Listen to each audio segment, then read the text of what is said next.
Praise be Jesus Christ. One of the most impressive phenomena with the apparitions of the Blessed Virgin Mary to the high school girls in Kibeho, Rwanda, Africa, that began in 1981 and were approved by the church, was these mystical journeys. Our Blessed Mother took the young ladies on mystical journeys so she could show them heaven, purgatory, and hell.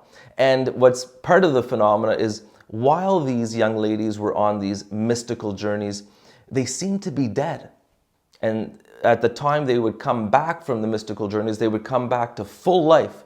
And this was witnessed and documented by medical doctors. It's a real phenomenon. You can read about this in Immaculate's book, Our Lady of Kibeho. But one of the visionaries' description of what she saw, this is what Anatali says. She says, "The first was a world where the landscape was comprised of varying shades of vivid color and light, and people traveled from place to place by sliding through the light."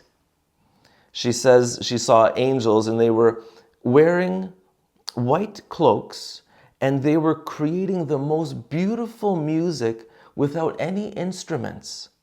Each note was filled with a different sensation of contentment and joy. She asked the Blessed Mother, "Where are we, Mother?" "This is Isangano.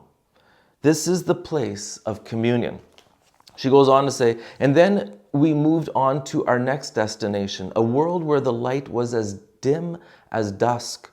Below us were people dressed in clothes of dreary and duller colors in comparison to the other worlds we'd seen.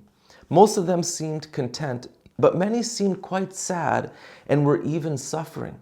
Mary said, 'This is Isensengurwa, a place of purification.'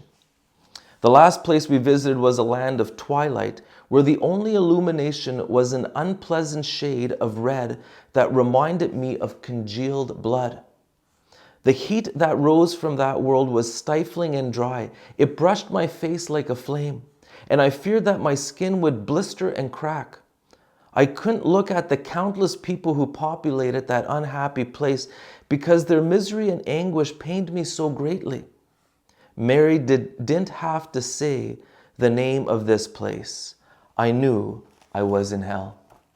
And then she goes on to describe, and this is what I want to highlight in this video, she describes how people, or what type of people end up in heaven, in purgatory, and in hell. Check this out. Very simple. This is coming from a teenager who's just learning about the things of God through these apparitions. She says, "The first place, the happy world of the cherished of God, was reserved for people whose hearts are good, who pray regularly, and who strive always to follow God's will. Our second visit to the place of purification was for those who called on God only during times of trouble, turning away from Him when their troubles were over.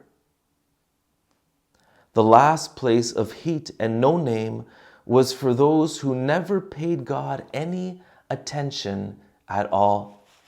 And so make sure you're in the category of people who have a good heart, who pray regularly, and to strive to do God's will. We need to make God the center of our lives. He needs to be first. The words of our Lord Jesus in Matthew 6, our Lord says, "But seek first His kingdom and His righteousness, and all these things shall be yours as well." Viva Cristo Rey.